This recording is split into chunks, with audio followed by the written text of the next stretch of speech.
All right, today we're going to be talking about Middle Platonism. And I don't know why I do this to myself. I pick the most complicated topics. that, that, but by the time you get through this night, it's going to be a journey. I'm hoping that there will be light at the end of the tunnel. There will be light coming into your mind. You'll be enlightened with knowledge of Middle Platonism. And of course, you're wondering what in the world is this idea? Okay, so first of all, before we talk about Middle Platonism, we have to talk about Platonism. And in antiquity, Platonism comes in three different flavors. You have Platonism proper, you got Middle Platonism, and you got Neoplatonism. It's called Middle Platonism because, well, it's kind of in the middle. It's this middle period of time where there's a confluence of different ideas that are entering into the conversation related to Plato's metaphysical system. So some of those aspects include Aristotelian ideas. Some are Neo-Pythagorean. I mean, there's a Stoic ideas kind of moving in there. It's a nice mix back and forth. Shake it up, stirred, and there you have it. So we, why is this important though? There's always the so what. Well, last I checked, there are, for example, Christianity. Is Christianity influential today? Sort of, yeah. Did you know that a lot of the theological notions uh, come out of Middle Platonism? What? I'm throwing you off. Oh boy. You've heard of Judaism, right? You ever heard of the Kabbalah? Yeah, that grows out of Middle Platonism. We talk about Gnostic thoughts. Much of that, the context is, guess what? Middle Platonism. A lot of people are into Hermeticism and Hermes Trismegistus. Did you know that the undergirding is, wow, Middle Platonism? You can't escape it. And of course, without Middle Platonism, you don't get Neoplatonism. And Neoplatonism obviously is very influential as well as a philosophy in and of itself. So it is a means of understanding the world. But where should I start? Where should I start? Now, I'm going to tell you ahead of time. I'm not going to go through this entire lecture because if you take a look, this lecture I wrote, it's too long. It's 77 pages long. Yeah, this is coming from a person who had a 997-page master's thesis. So can you imagine? I'll be reading this all night long. Okay, and I even have Greek in here too. What I like to do when it comes to talks like this, and it seems kind of crazy, but what I do is I dive into the primary sources and I find the information there, and then I put an envelope, so to speak, of of a continuity on top of it. So a lot of what you're going to be hearing is directly from the various sources from that time. I think that's always a lot of fun. Gives you a nice context. So yeah, let's I guess talk about Plato first of all. I mean, we can't have this conversation without him. So Plato, he lived between 429 347. He came from a wealthy Athenian family. He was heavily indebted to the philosophy of Socrates. All of his works appear in the form of dialogues. And, and I guess what I really want to do is let's get to know Plato briefly. I've actually done a talk just on Plato, so I don't want to do that again. The talk is called Playing with Plato. Bad, but there you have it. So, anyway, yes, he born of a wealthy family.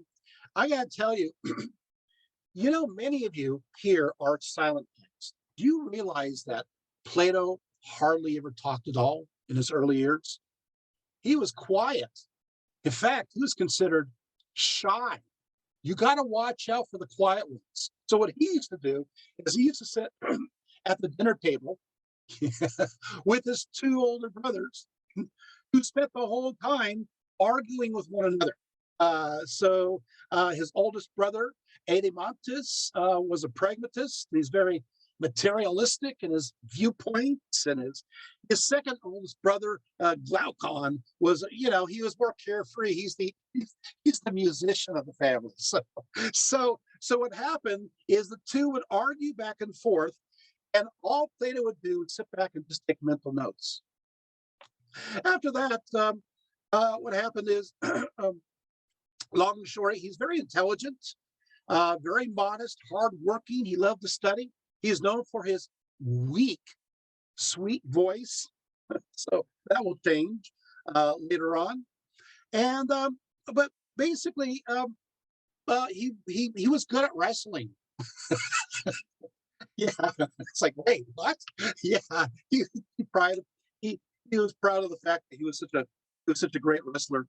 And then he was thinking about maybe he should be a lawyer. Thought about that, and then he heard the words of Socrates, and he was changed, right? So, and of course Socrates had all these noble ideas, which we'll talk about briefly. I want to spend too much time on Socrates, but heck, I gotta do something with him, right? First of all, I want to mention that Socrates, 469 to 399, he believed that the ideals of truth and happiness could be discovered by constantly asking questions, inquiry, questions about the nature of a reality. Then he believed that once we realize this truth, happiness could be achieved and through the pursuit of excellence in all things. How excellent is that? All right. Well, then, of course, the methodology that he applied is known as the Socratic method. So of course, Socrates made himself the quintessential example of his own philosophy, so that he also taught by example, not just words. I think that's something that we should always embrace, right? First of all, he taught his pupils to question their assumptions. Second, Socrates, through making his students question their assumptions through what's called the dialectical method, hope you would realize that ultimately so much that we know is illusion. Third, Socrates believed that once we accepted that we don't know everything, and many of us still need to take that step, all right, we don't know everything, don't know everything, that we cannot comprehend all the mysteries of the world. We are now, finally, we're humble and vulnerable enough to learn real knowledge, the valid universal truths that are lying just below the surface. Fourth, Socrates thought that truth was tied to understanding virtue, erete, right? Right. Now, obviously, that's him. So kind of good stuff that inspired Plato. Plato also studied under a guy by the name of Critias, who was a philosopher that followed after a person after my own heart. His name is Heraclitus of Ephesus. I love Ephesus, so you name anybody from Ephesus, I'm gonna be loving it. So he lived from 535 to 475. So what happened is that Plato learned from one of his students. Uh, Heraclitus is known as the obscure. He's considered mysterious. He believed that there was no ultimate substance, but the nature of all things. This is important. The nature of all things is constantly in a state of flux. All things are moving. And so this famous saying is you can't step in the same river twice, right? It's always constantly in motion. So now he believed that the organizational principle of the universe was known, that came around from God. He called it the Logos. Now, you've heard this before. It drives me crazy. You'll hear this word used again quite a bit in Middle Platonism. And so what will happen is Heraclitus of Ephesus introduced this idea of logos, and it will connect with Plato's idea of the demiurge, which we'll talk about in a little bit. By the way, it is logos. It's not logos. So it's lambda, omicron, omelet, gamma, omicron, sigma, omelet. So when anybody goes, hey, the logos, you just go say, no, that would be, lambda, omega, gamma, omega. Sigma. So just say, I'm telling you there, people know their codes from Oz. So what happens, incredible Oz. So what happens now, these jokes, I need to stop now. So what happens is you have the logos is a creative principle that comes from God and makes all things. At least he believes it. So what happens is Plato takes this idea and later on he'll connect it to what he knows as a demiurge, which we'll learn about later on. Now you're thinking, okay, finally Plato's ready to do, to talk. No, he's not. No. So now he travels from the age of 28 to 40 around the entire Mediterranean. He's not teaching yet. I think that's great. I love it. And this is something I want to bring up. Shouldn't we live our lives like this? Spend the first part of our lives listening. The second part of our lives taking in the world through experience. And then finally, after that, then talking. It takes a while for us to kind of. So he went to everywhere. He went to Italy and Cyrene and Egypt, and he talked with priests and investigated various archives, hung out with Pythagoreans and all different types. Finally, he returned at the age of 40, and that's when his career started. Once again, another lesson. People can start their careers late in life. Look at Socrates. He was shy, he was quiet, and look what happened. Age of 40, that's when his career started. And we still remember him to this time.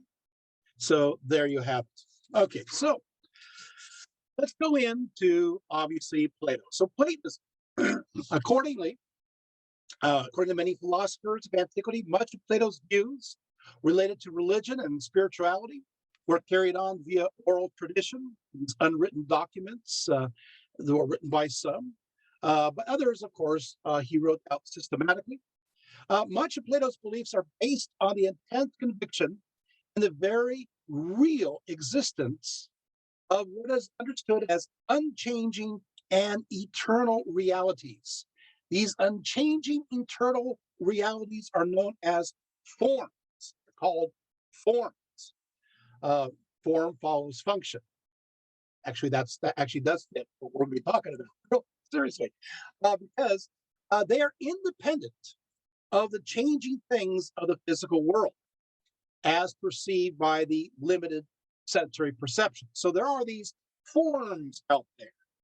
In a sense, there are two worlds, right? There are two worlds. The realm of the forms and the realm of the cosmos. And the cosmos constituting this lower physical world, while the world of forms represent the upper non-physical world. So the world appearing to our senses is in many ways defective. It's filled with air. According to Plato, this physical world, the cosmos, the world where we live or occupy right now, is a world of constant becoming, constant changing. Hey, wait a second. I hear bits of Heraclitus of Ephesus there. Yeah, you're right. Things are always in motion in this world. Hence, everything in this world, as he says in Timaeus, comes to be and passes away, but never really is. Once again, all things in the world comes to be and passes away, but never really is, because it's always changing. Now, the physical cosmos was created using the world of forms as the model or the ideal pattern. So, jokingly, if you have this ideal form and it's just like it's the ideal form of a banana, banana. This is the metaphysical banana. This is the form banana. This is really real. uh, there will be copies of this in the physical world that are less perfect. I don't have time to bruise this banana. They're less perfect, but there's a whole bunch of these. You guys got it? So everything is based on the form. So this is the spiritual banana. This is the material banana. All right. So sorry, I thought that analogy would appeal to some people, but I think it's driving others bananas. Are you guys going to split now? So moving right along, just like Heraclitus's river, and just like this topic, maybe we're going to keep going. So what happens is um, the other world beyond the physical is the world of forms, which is more real and perfect realm, populated, as I said, by entities called forms or ideas. These are eternal, these are changeless, and in some sense, pragmatic for the structure, character of the world. So we're back to this. So there is this form, and then you see how this works, and then they emanate, and then there is the function. See how this works in the physical world. See, form. Actually, it's function follows form, right? It's the other way. It's like, okay, hey, so we're kind of going backwards. We're going to see, because kind of we're getting these things together. We take a look, and so, but there's ideals out there. It's not just don't get stuck on the banana thing. But I mean, there's an ideal form or ideal of goodness, beauty, equality, bigness, likeness, unity, being, sameness, difference, change, changelessness, right? So you have these ideas there, right? For Plato, though, ultimately all moves into from here the one, okay, which is known as the monad, which is noble through reason, that can be attained by drawing upon the innate ideas that we feel within us. The one is both absolute and transcendent. Okay, it is the absolute good.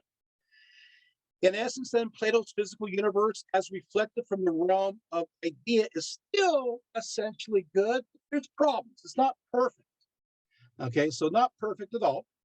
In fact, there's a summary by Diogenes Laertius. He says, and there is, Plato, right? This is from that time. There is one created universe, seeing that it is perceptible to sense, which has been made by God. And it is animate because that which is animate is better than that which is inanimate. I think so. And this piece of workmanship is assumed to come from a cause that is supremely good. It was made one and not unlimited because the pattern from which he was made was one.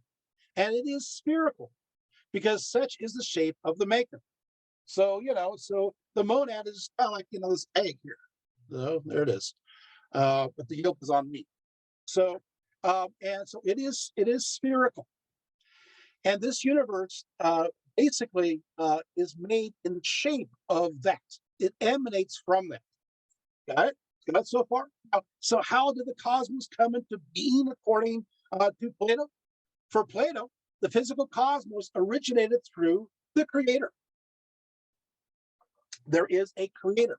That's known as the demiurge, which literally means craftsman. So Plato uses the word demiurge for the creator, and this creator comes forth out of the one, out of the monad, right? And it emanates. Just think of like you have the sun being the monad. You have the rays of the sun, right? And out from that sun comes this spark. And that's the creative spark, which is the demiurge, right? And so, and what happens is that the demiurge then takes these ideals, these patterns that are within the emanations of God, takes these patterns and boom, pushes it upon the material world, impresses it, and creates form in the material world. Does that make sense? So to speak, reality. Okay. So the realm of the ideals emanate from the monad. This emanation is known as pleroma, pleroma, which we translate as fullness. So again, you have like the sun, you get the rays of the sun. This is the pleroma. And in this realm, you have these ideals, these archetypes, these forms, right? And then you have this demiurge, like a spark pushing forth, taking these ideals and impressing it upon like a seal, like in clay, right? It's the material world and making it real, still never, always a copy of the original banner. I mean, the original realm. So that's how that works. All in all, Plato believed the work of the intellect, which of course we use quite a bit, called nous, directs its creation with the eye to what is best. Now, when the demiurge created the universe, he created time. So time was created at this point, because before that, the idea is that everything, time is motion. So before that, it's, well, we'll go to that because this is an argument that Middle Platonism will go into. So we'll hold off on that one. The demiurge created four kinds of living creatures. You got the heavenly gods, then you have the winged things, then water creatures, and finally you have the land creatures. The unique human soul is created by the gods as instructed by the demiurge. And by the way, I will say this again, the word demiurge, he gets from the idea of the logos that we talked about, Heraclitus of Ephesus. And I will tell you ahead of time that a lot of the Middle Platonists, they go, we don't like this word demiurge.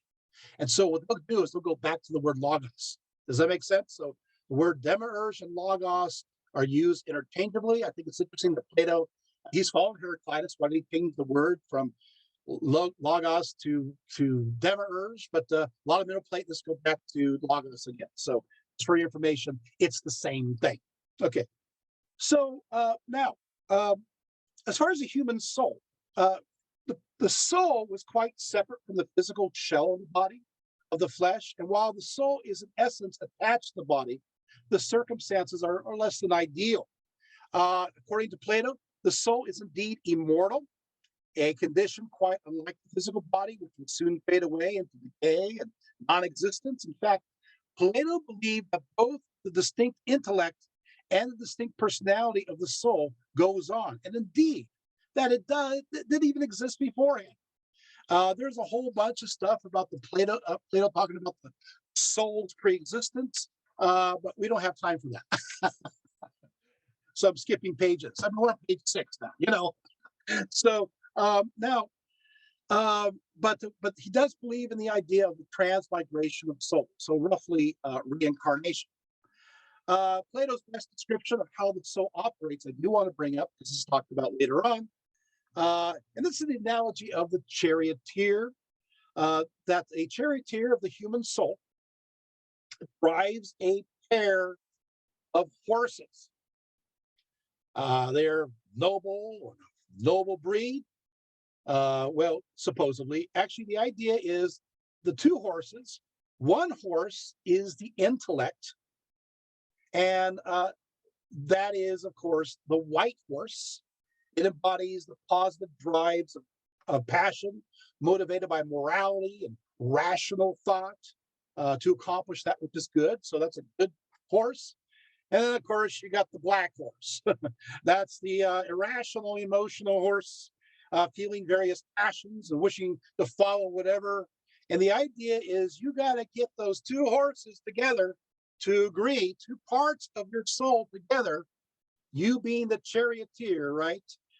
You being, in a sense, the intellect, being reason, holding it together so it can go towards its source. And then, of course, finally, one more thing on Plato, and we jump into Middle Platonism. And I expect it to be this long because you got to talk about Plato before you understand any of the other stuff. So everything builds on itself.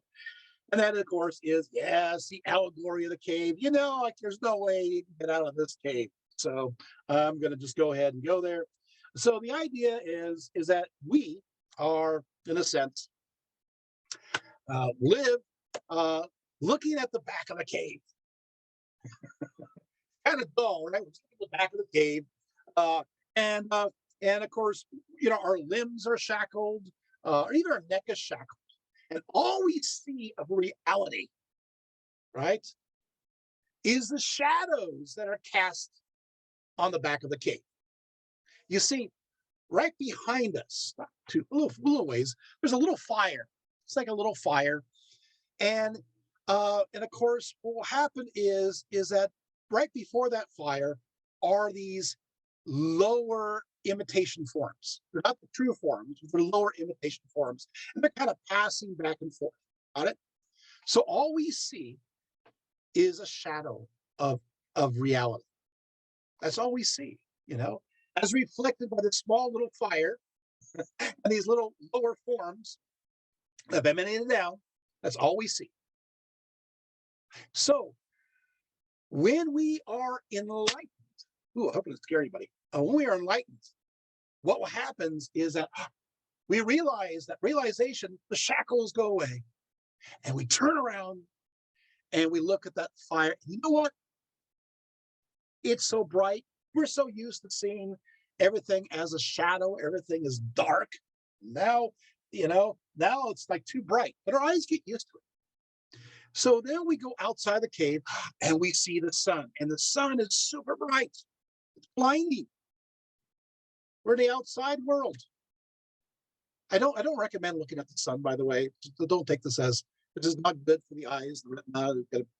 But the point is that, and then you realize that the monad is the sun. It is the truth. This is an analogy, right? This is the reality. This is what really is real. Well, now what you got to do? Well, now that you know that what's really real, now that you have been enlightened, literally, right? Now it's like, oh, you got to go back into the cave again, because a true philosopher doesn't understand the truth and not share it. You got to go back into that cave. When you go back into the cave, Plato says you're going to stumble around like you're drunk because you're not used to this darkness. And they're going to think you're strange because you're going to say things that don't make any sense because you have seen something that they don't understand. And so they'll think you're crazy, off your rocker.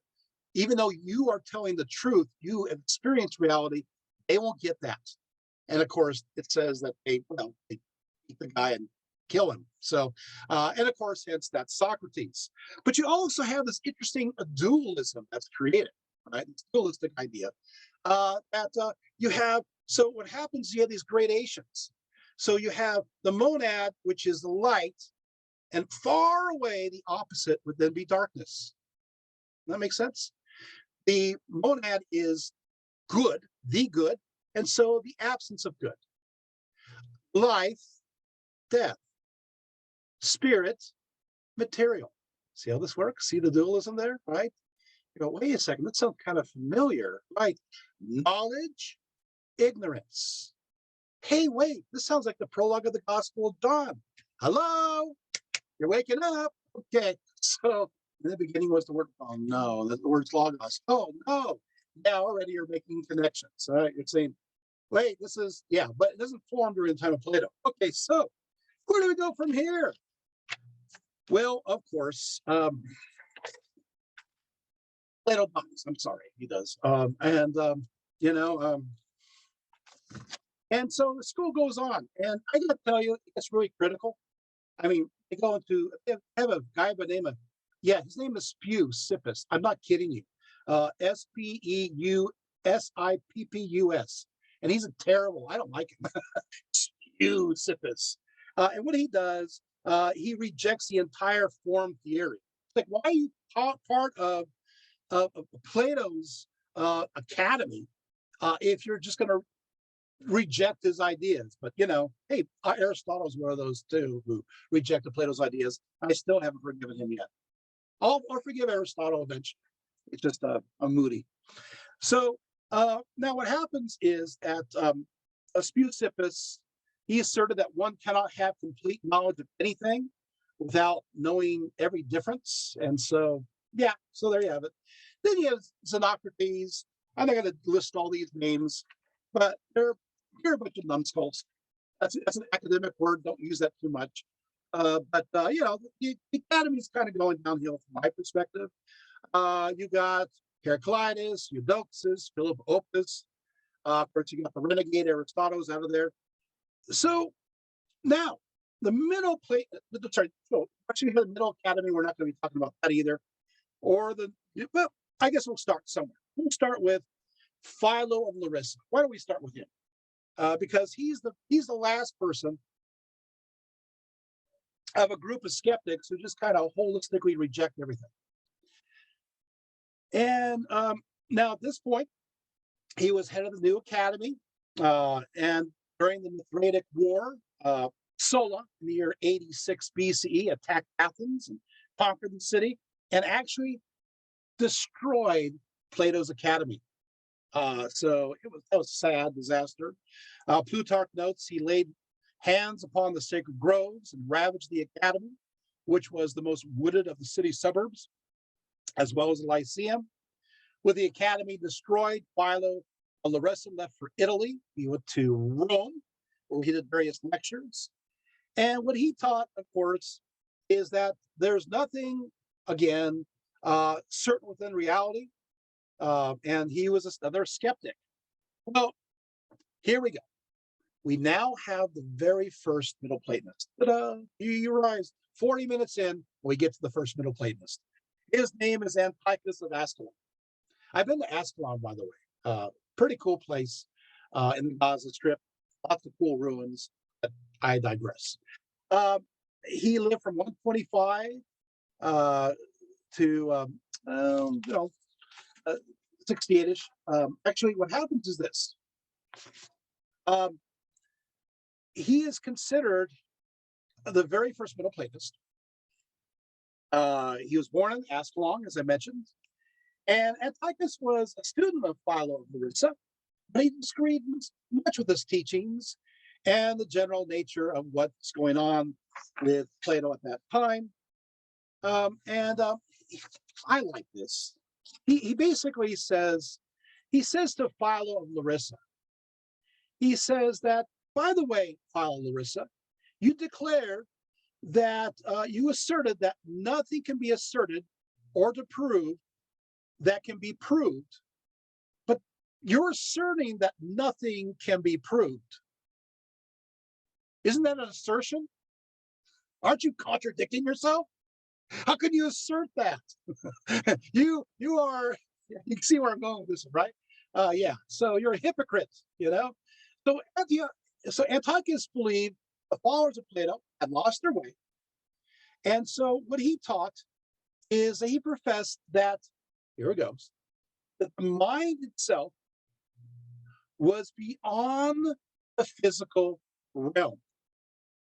That the mind itself was beyond this physical realm and can discern between truth and falsehood. So that while through the senses, nothing can be known, through the mind, which connects to the ideal realm. Remember those ideals I talked about? Through that, truth can be distinguished. So he's pushing in the idea of the nous, the mind connects to the realm of spirit. It's not just meat in the head. You're not a meathead, right? It's not just mush, right? Gray matter. There is something that transcends it. It's mind, and that's a metaphysical aspect. And that connects to the spirit realm. So maybe the senses don't work, maybe, but there's more going on here. He is influenced by Stoicism. So he does say, you repress the emotions and the passions and so forth, yada, yada.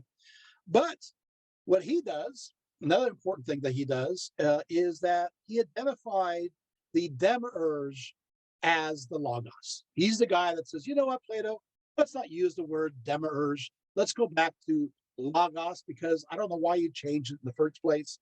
And so as a result, the demiurge of Plato becomes logos. And for Antiochus, ideas did have objective existence. The logos, of course, has something that falls from it. They're known as spermatomycoi. The spermatomycoi basically are, how do I say this, is basically they're like aspects of the logos that go in to the material world to comprehend it. So basically, basically you just got, the monad here, right? Well, there it is. And then of course you got here. We'll do this one here. Let's pretend this is the logos here. There's a logos that's creating things, and then you have these thoughts of the logos. They're like little logi, right? And what they do is that you have the world, the soul. Here's the world soul right here. And so the idea is the logos, and you get the little logos. And it goes in there. And what it does is it mixes with the material world, which is fluid. See how this works? Which is fluid. And eventually, what it does is it calms it down and organizes it. That makes sense? You guys got it? All right. So nothing like analogy with red chili pepper sauce. So there you have it. Okay, so these are the thoughts of God. So the physical world is constructed from the thoughts of God that comes from the Logos. So you guys got it? It's got it sprinkled in there, and everything is chaotic. Everything's in chaos, and then with the little logi, coming from the Logos, it calms it down and organizes it and makes it understandable. Do that again, right? Okay, so there you have it. All right. So that's good news. Then, of course, next guy, hey, we're number two. His name is Eudorus of Alexandria. He thrived during the 1st century BCE. The next guy that comes along. He mixed the philosophy of Plato with that of the school of Pythagoras. And so what he talks about is that there are 3 forms of knowledge. There is perception, there is true judgment, and then there is judgment with an account. So he believed that while the world was indeed created, it was not created in any set time. For the idea of time implies motion, and there is no motion in the beginning. See how that works? So we'll say it again. He believed that while the world was indeed created, it was not created in any set time. For the idea of time implies motion, and there is not motion in the beginning. Okay, so the attempt here, he's trying to make Plato's philosophy a little bit more systematic in many ways than Philo of Alexandria. Oh, Philo. Now, I don't know why more people don't know about him. And, so many of his works are available today. First of all, I want to make it very clear. He is a Jewish philosopher. He lived from 25 BCE to 50 CE. Who is a Middle Platonist? He mixes Judaism with Middle Platonism and creates the whole backdrop of our understanding of Christian theology later on. Got it? But it's Jewish. Starts out as Jewish.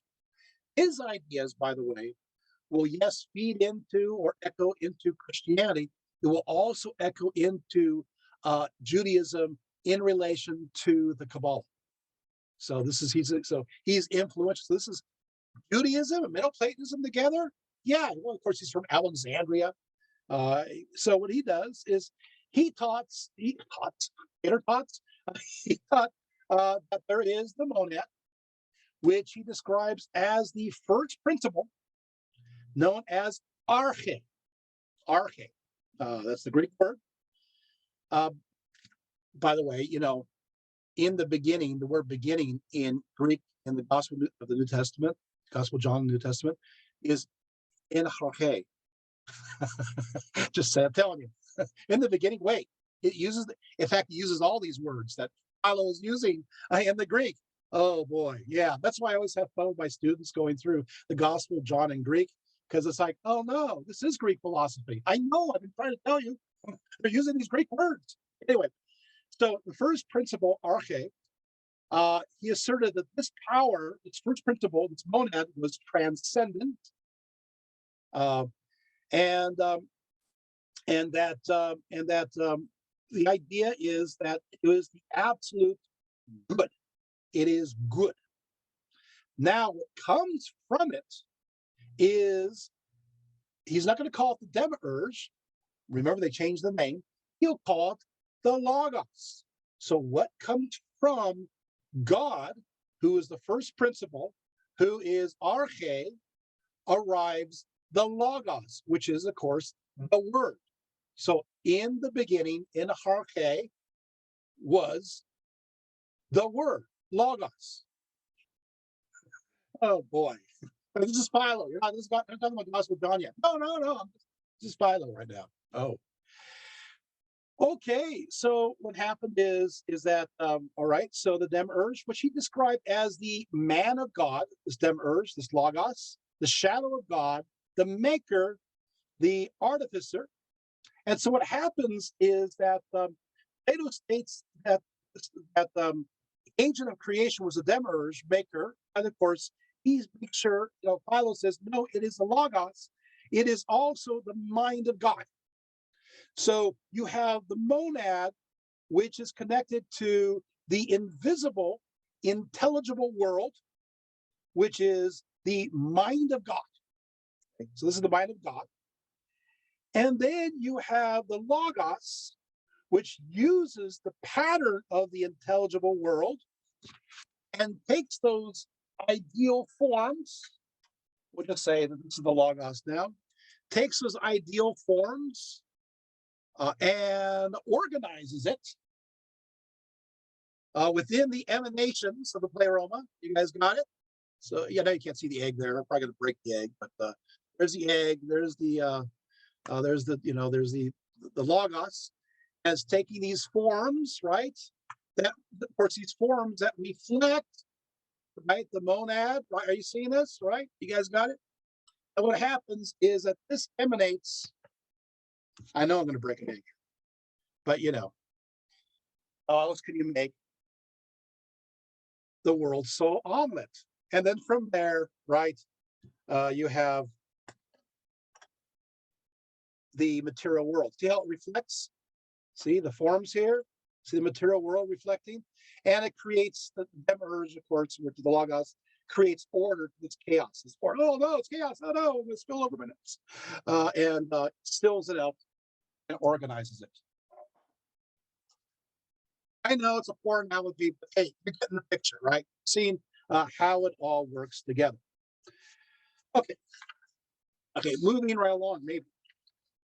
Philo, of course, believed that that there are a literal meaning to the Bible, but also the allegorical interpretations yielded deeper, more profound understandings of God. So the idea is that the words, even in the Bible, it has its material understanding, but then it has its, see how Middle Platonism is working? It has its deeper leveled idea that comes from above, has a deeper significance. So there it is. So it says that we see the invisible, in this case, through the visible. So these stand as representations, like archetypes. And he says it's important for us to actually gain a vision of God. I think this is important again because what happens is that Philo really does get into mystical, ecstatic religion in connection to connecting with God. And so it becomes, and so this idea will go into so many ideas within the Kabbalah. Of course, we'll see it later on, mystical ascent. We're also going to see it in Middle Platonism, and we're also going to see it in Neoplatonism. So Philo really does work on this area. So for Philo, mysticism is all about how he calls sober intoxication. And he says, of those who are God possessed. He says, at that moment, grace fills the soul. I'm actually quoting him. The seeker now, the receiver, he rejoices, he smiles. And I love this. He dances because they are possessed and inspired. In fact, he said they appear to be in a drunkenness and crazy and besides themselves. He said the soul is stirred and goaded, as it were, in ecstasy. The body is also flushed and fiery, warmed by an overflowing joy from within that passes on the passion to the outer person. So this is pretty cool stuff. So he said you can connect your soul, right, which is connected to the spirit, which is connected to the upper realm, right? You can experience this mystical ascent. So there you have it. So he says, in fact, that the soul, or actually the human mind, constituted a quote inseparable fragment of the divine logos. It's like another spark. So we have a spark of the divine logos within us. So he says, but we should seek to have or find the oneness with God. Philo himself claimed to have entered into such mystical states via his constant study of the Torah. Philo imported especially Middle Platonism into Judaism. And so you have the idea of God.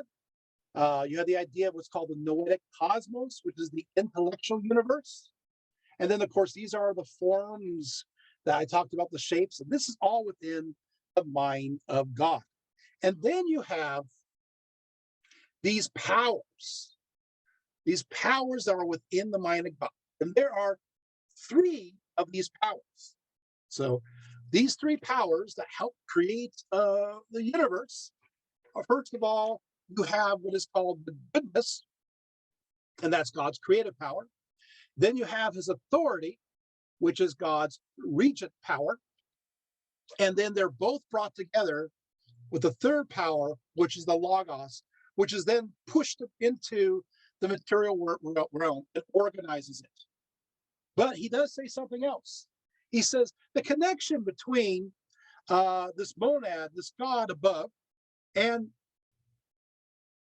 the logos is much like God, who is Father, and Logos, who is the Son. Wait, this is not Christianity. No, this is before Christianity. You got Father, Son already? Uh-huh. Oh, no. You guys love this already? Yeah. Okay. So there you have it. Now, Middle Platonism then jumps in to the backdrop into Christianity. Most don't realize that much of the Christian view is connected to Platonic ideas. I'm going to go through this really fast because I want to jump into other areas. But let's take a few here. First of all, Plato defined the monad, the source of all, as the good. And of course, by the way, that's the same thing in the New Testament.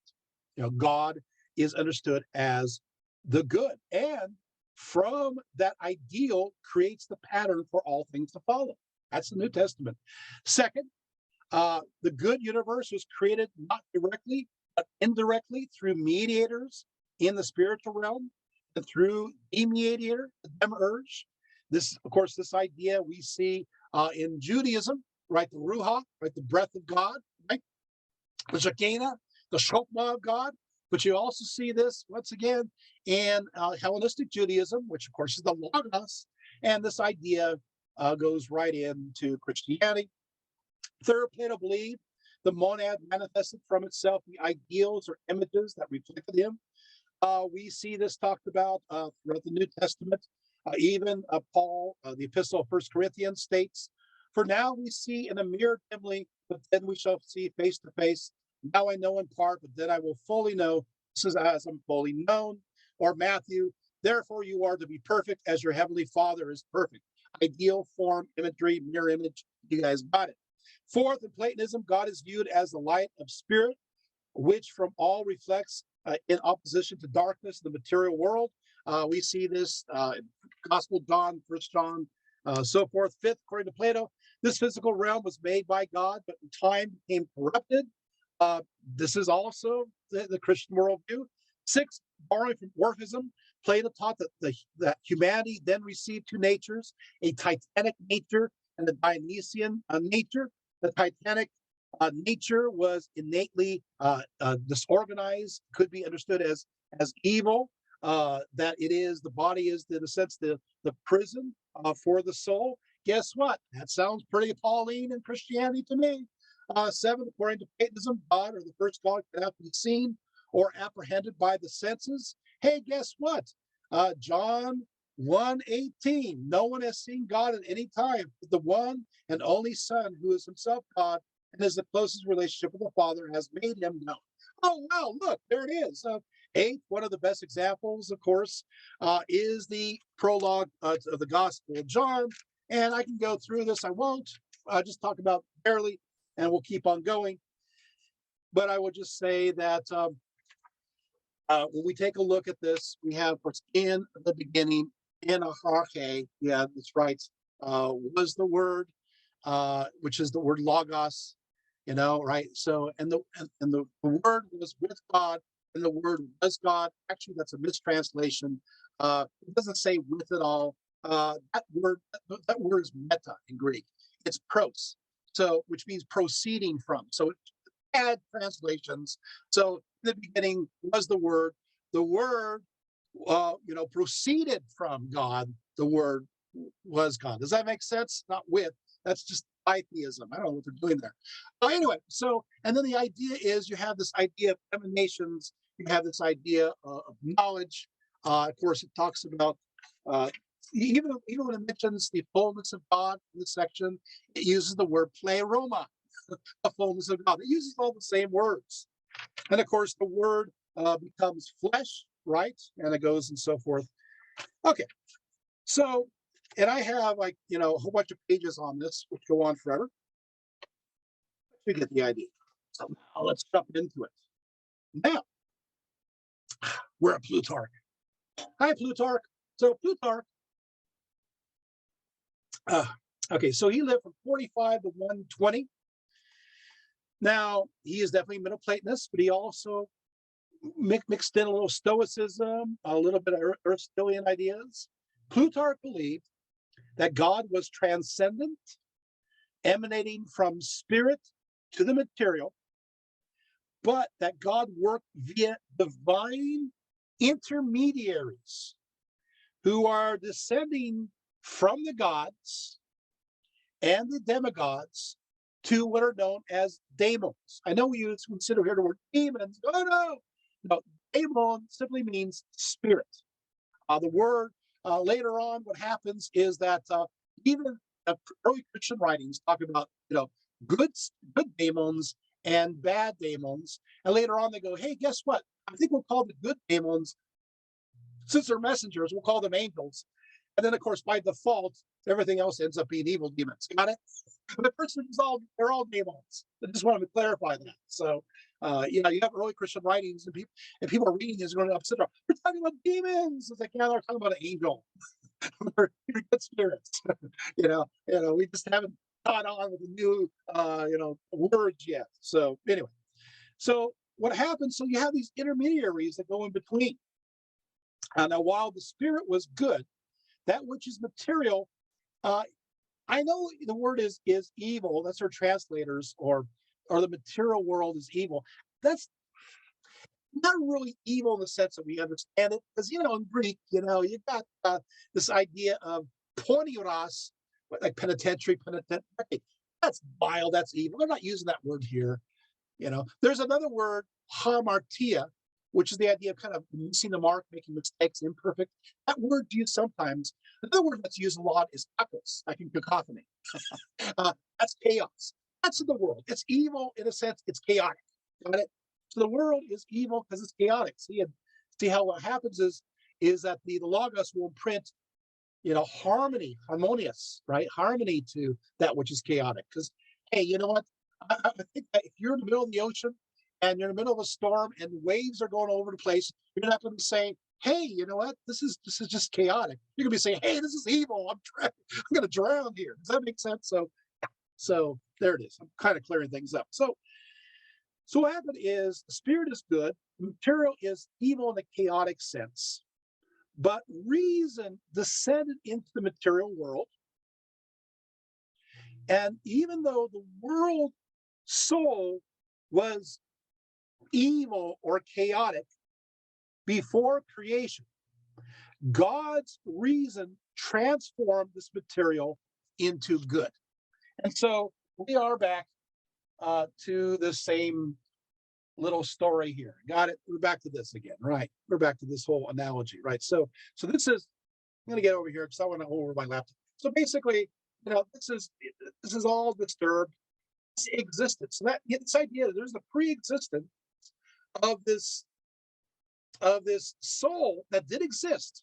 It always did exist, but it's in chaos. At a certain point, the monad arrives, emanates, and through the logos stills the sea and puts order to it. Got it? So, but now we have another problem though, and that is, wait a second. That means the universe, the stuff of the universe existed before God? No. see how we just opened up a can of worms? Yeah. So basically, yeah,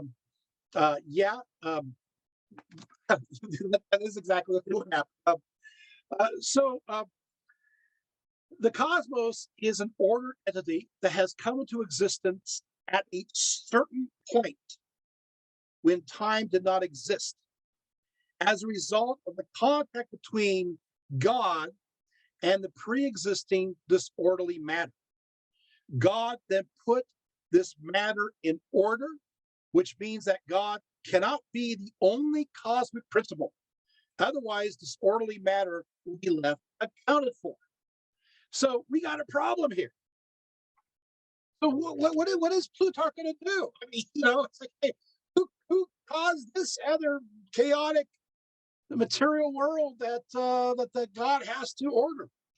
He actually comes up with the idea. It's called the indefinite dyad. That's right. So you have the monad over here that creates the order, and through the logos emanating creates the order, and down here you got this dyad that is working the opposite direction, causing this chaos. Well, this is pretty dualistic, right? These two forces are, in a sense, fighting one another.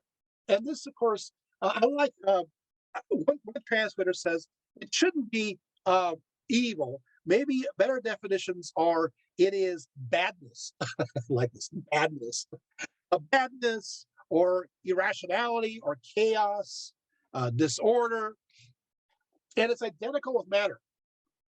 So what happens is you have this monad of unlimited goodness, this dyad of limited badness. They're kind of duking it out back and forth, the dualistic system. So there you have it.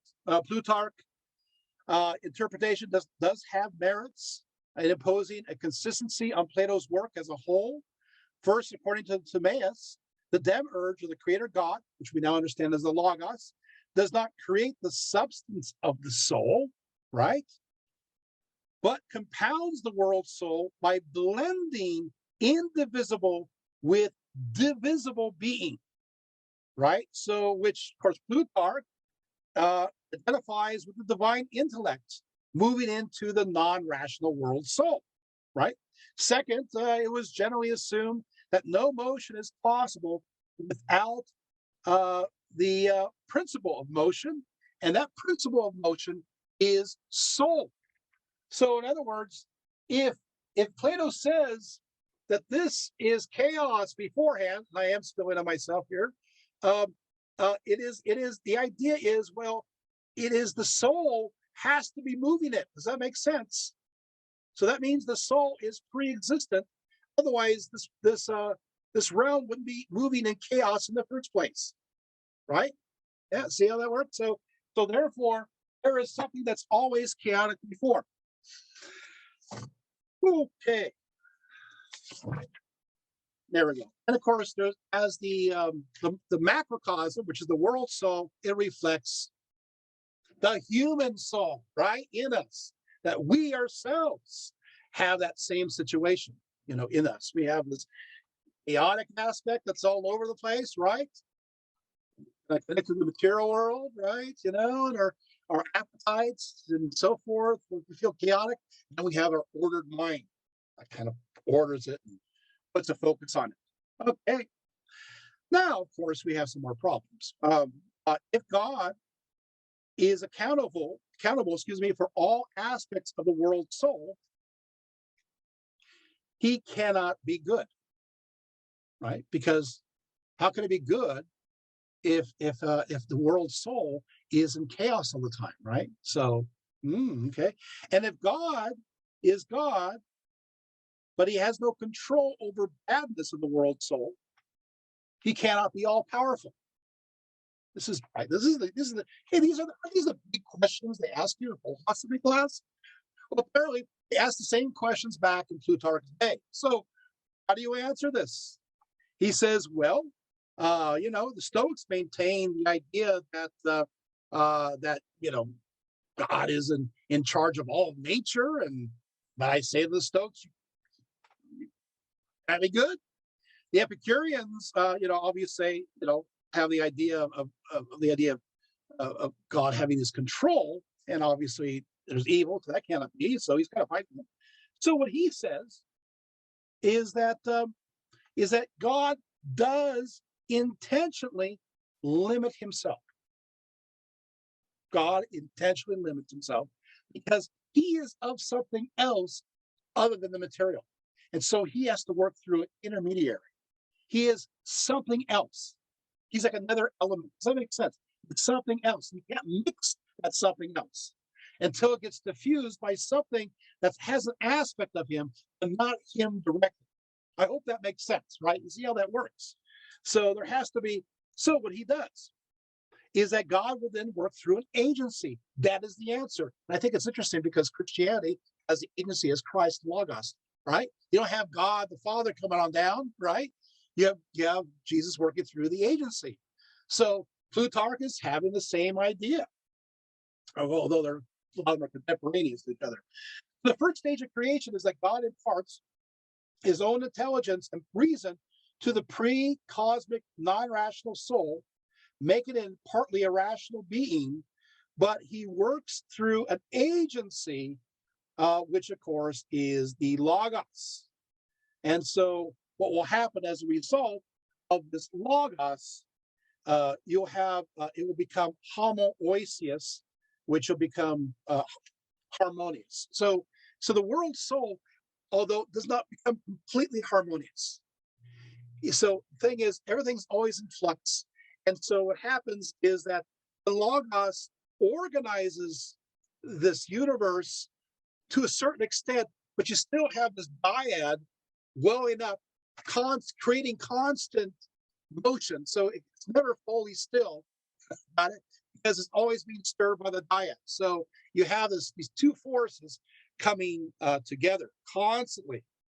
So the world soul then transmit the forms onto the material, right? Now, the precise role of forms of Plutarch's interpretation of the creation, we have the upper world soul, the lower world soul, but we're not going to go there because we're trying to keep things straight. But I want to mention this, that the Demiurge, he does something interesting. The Demiurge, who is the Logos, he says, which is the divine intellect, he calls it Osiris. Yes. And he says the thoughts of Osiris, which of course are the logoi, right? So you have the Logos, which is Osiris. Logoi gets pressed into the cosmic soul that is the positive upper form of the cosmic soul that emanates down, right? And this is Isis. So you got Osiris and Isis put together. I think that's kind of cool. Osiris is identified with the good itself, to which Isis always inclines, offering herself to be constantly impregnated. with creating. So the two, male and female, work together, the male aspect and the female aspect. And so, of course, obviously, Osiris is then both the intellect and the logos that's present in the world soul, the upper world soul, which is Isis, that moves into the other material realm, which is all this mixing bowl that I just described. Ooh, okay, so now Plutarch believes that the forms are in the soul, while later on, Periphery and others will say the forms are in the intellect of the divine creators. There's some differences here and there. Okay, so we're almost done with Plutarch, but I think this is very important to take going in because he's one of the biggies here. If God cannot dominate the non-rational aspect of the soul in the universe, is he a failure? Well, again, if the world were eternal and God responsible for it, then God would be the cause of both good and bad. And as I said, God is then limited by necessity. He is, and you're thinking, okay, so I want to explore this a little bit. You're going limited by necessity. You know, Christianity never talks about that. Yeah, it does. Oh, what do you mean? Christ being limited in the flesh? Yeah. Oh, yeah. They're like, okay, I guess God does limit himself. Oh, yeah. So again, you see how much of Christian theology is coming here, making sense? Okay. Of course, the problem, however, remains. It becomes more serious if we move from the cosmic macrocosm to the human microcosm. If disorder, non-rationality, and badness are cosmic forces producing what is bad in the world, the question is how they relate to the bad or vice caused by humans. Plutarch distinguishes three causes.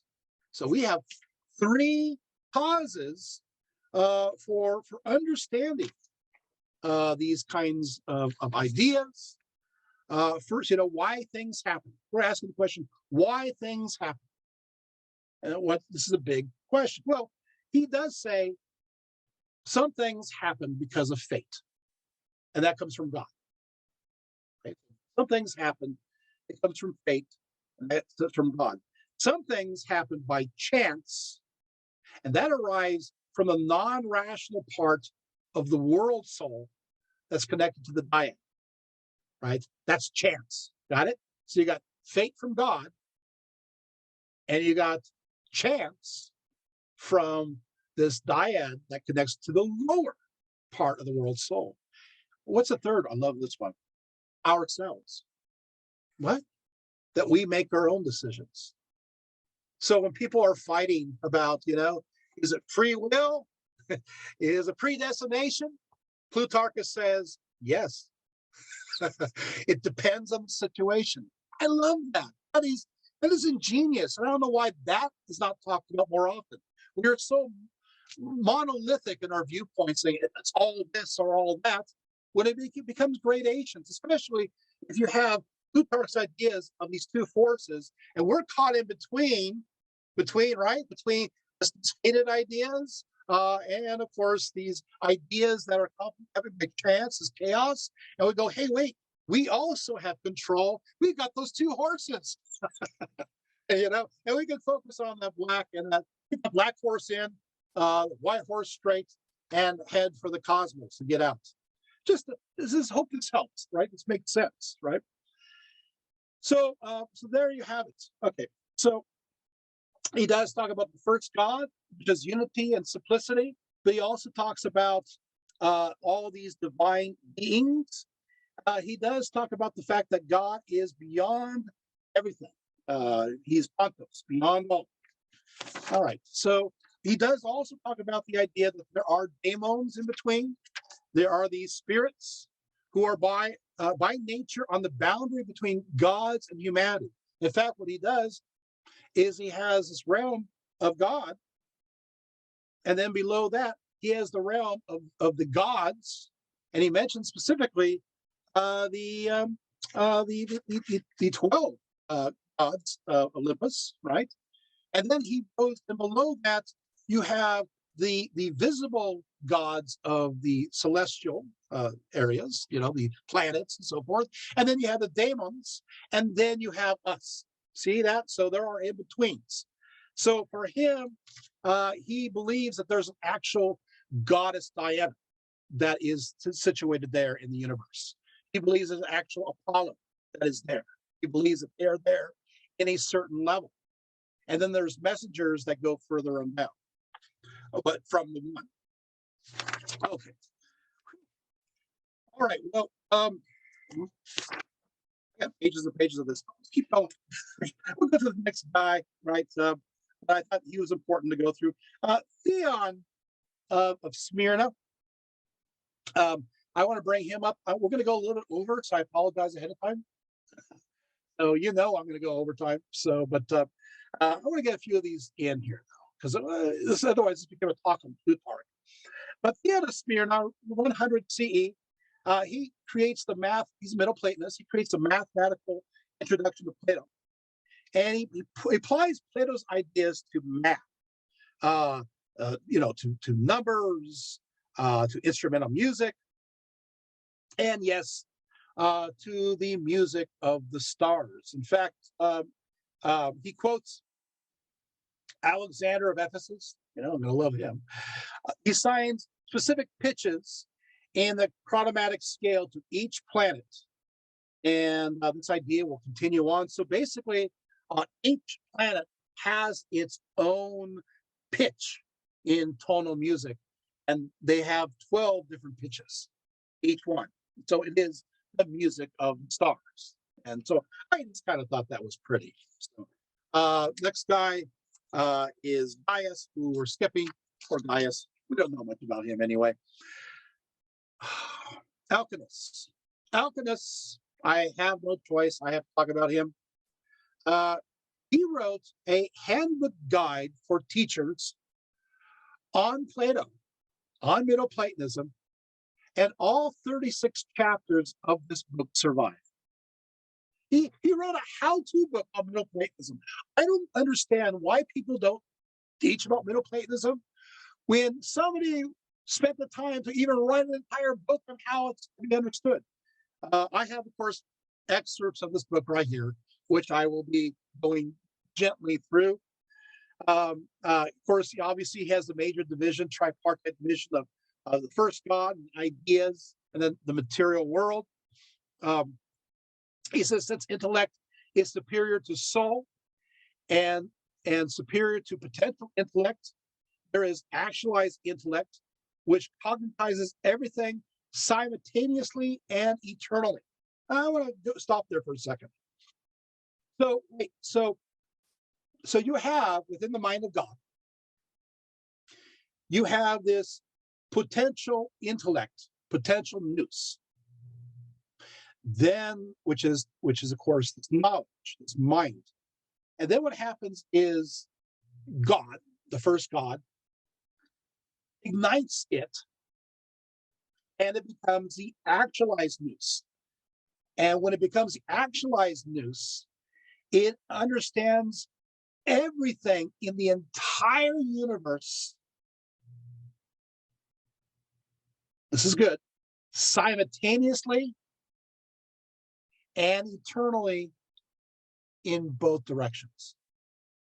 Now, I gotta say, that's pretty amazing. That's idea. It's like, everything is understood at once. Whoa, right? Whoa. Now, this intellect of the whole heavens now moves through the concept of the logos demiurge, right? Does that make sense? And then translated into the material world below. I just love this idea. I have the Greek all here right in front of me, but I'm not going to read it to you. But it's pretty awesome. So both the world and its animated spirit soul were eternal according to alchemists.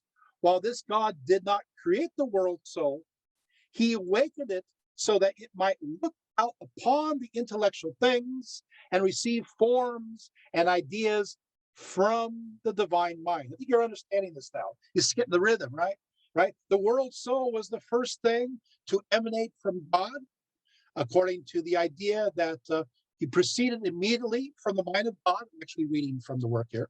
Proceeded immediately from the mind of God, and were the highest object of our intellect, the form of matter, type of sensible things, having a real being in themselves. However, right? However, it's still beyond our comprehension. We'll talk about that. And in many ways, the only way we can understand God from our perspective is negations and analogies, which we'll talk about. Don't worry.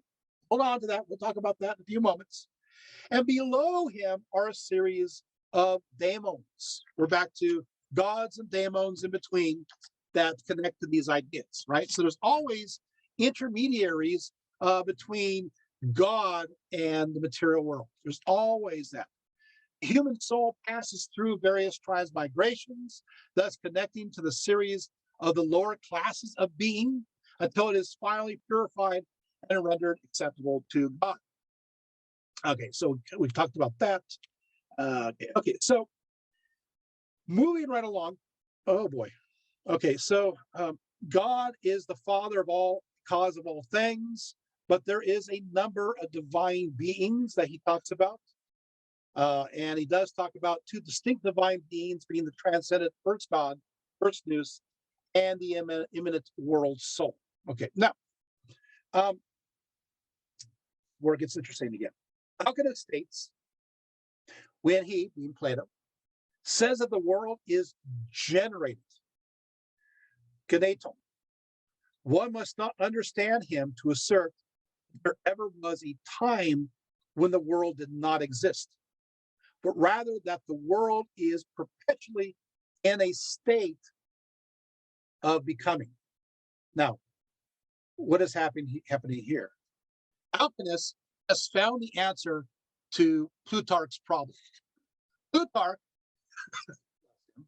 he says, there's this indefinite dyad down there that's causing all this, right? He goes there, but Alchemist says, no, what happens is that the word, yes, the soul, it existed.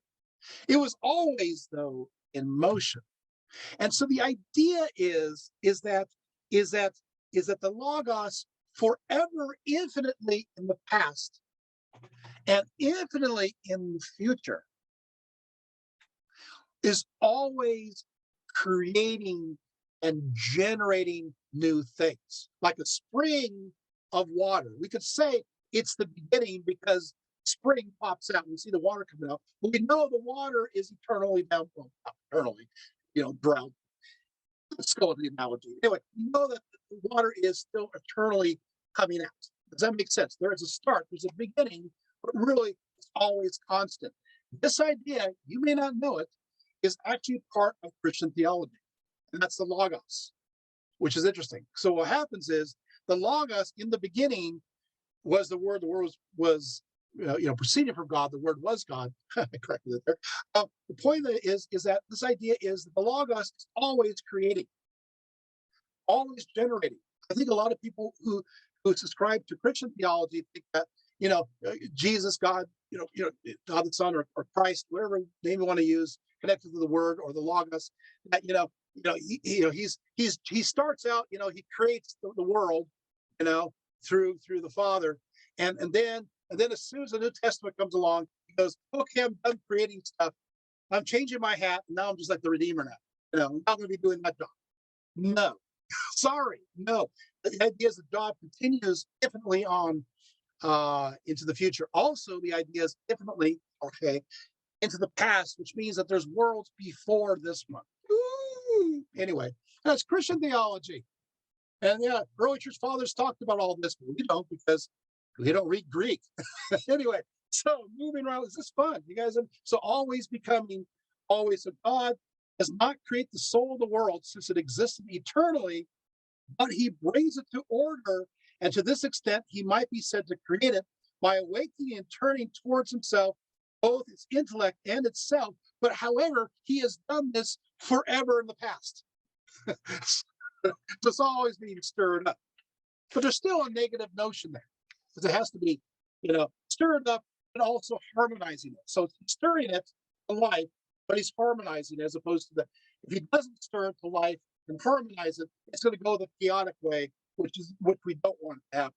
So there you have it. So the cosmos is here to be thought of as ever emanating from the eternal, immovable being of God, who by some kind of constant overflowing causes the world to be perpetually in a state of becoming. So if God is taken away, the world will disappear. Its dependency upon the first God is complete and essentially the same as that of the world itself. And so I'm actually reading bits and pieces from here. The primary God then is eternal, ineffable, self-perfect, ever perfect, divinity, truth, and beauty, and goodness. He is the beautiful, Kalon, because he himself, by his own nature, is perfect. And so the idea is God is beauty, as opposed to that which is not beauty, which is the opposite, which is not ugly, it's just lack of beauty therein. And so there you have it. Now there's three ways. People can love those three ways leading to the knowledge of God. Three ways. The first way is through a method of abstraction of all attributes, which is called the via negationius, so or understood as negative theology. So basically, the idea of abstractions is we take a look at something and we look at sensible phenomena, and we first see a surface, and then we reduce it down to a line, and then finally a point, right? It's reductionist. It's negative theology. So it's the idea of what God is not by deduction. He is not this. He is not that. That's called negative theology, and that goes into early Christianity. The second one is analogy. It follows, for example, the sun is to vision and to visible objects. It is not itself sight, but provides vision to sight and to its object. So, in other words, there are reminders. You know, the old saying, there are signs everywhere. You know, symbols everywhere, archetypes everywhere. You know, so there's analogies everywhere. This is another way to tap in. You guys got it? The third way is the fun way, and that is called via ementai, or the eminence. So one contemplates first the beauty in bodies. Then, after that, turn to the beauty of the souls. Then to that in customs and laws. I'm obviously reading from the source here. And then to the great sea of beauty. After which one gains an intuition of the good itself and the final object of love and striving, like a light appearing, and as it were, shining out to the soul, which ascends in this way, and along with this one also into its God, in virtue of his preeminence in honor. Wow. So the idea is start enjoying order, harmony, beauty. Look at the outside stuff first. You know, enjoy it, love it. Then you can work your way into the interior ideas of beauty. Does that make sense? And then from there, you move into the spiritual. So it's a nice way. I think that's the eminence. That's the way to go. And that's the mystical ladder. That's what mystics do. And they use various things, sometimes reminders around them, even images, to remind them to get them into that mind space. That mind space. So they occupy that, and then they transcend it. They see the object, and then they move through it in a deeper sense. Alchemist, I love it. He is the basis for Eastern Orthodox thought in Christianity and early Catholic thought. We are now at Numenius. Like I said, I'm not going to get to them all. I'm fighting hard to get to a few of these. Numenius, and again, I'll get faster and quicker. Numenius, he's Pythagorean. For Numenius, an evil soul was infused within matter, and because of this, The material part of humanity was also, I shouldn't say evil, but badness. He believed this material soul within humans was irrational, while the spirit part of humans was rational. And so, yeah, we heard this before. Human soul, uh, one part rational, one part irrational. But he goes further. He says he's asked about the nature of being, whether being could be any of the four elements of matter. He denies this, for the elements are created and transitory, earth, air, fire, water, and need something to hold them up. So has something spirit, something has to transcend the elements. There has to be a principle of coherence. This principle can be nothing but the incorporeal. He says, for of all the natures, this alone is stable and compact, and not at all corporeal. At all events, it is neither created nor increased nor subject to any kind of motion. And so this is this idea of God, of who he, she, it is it is being. It is simply being. It is essence.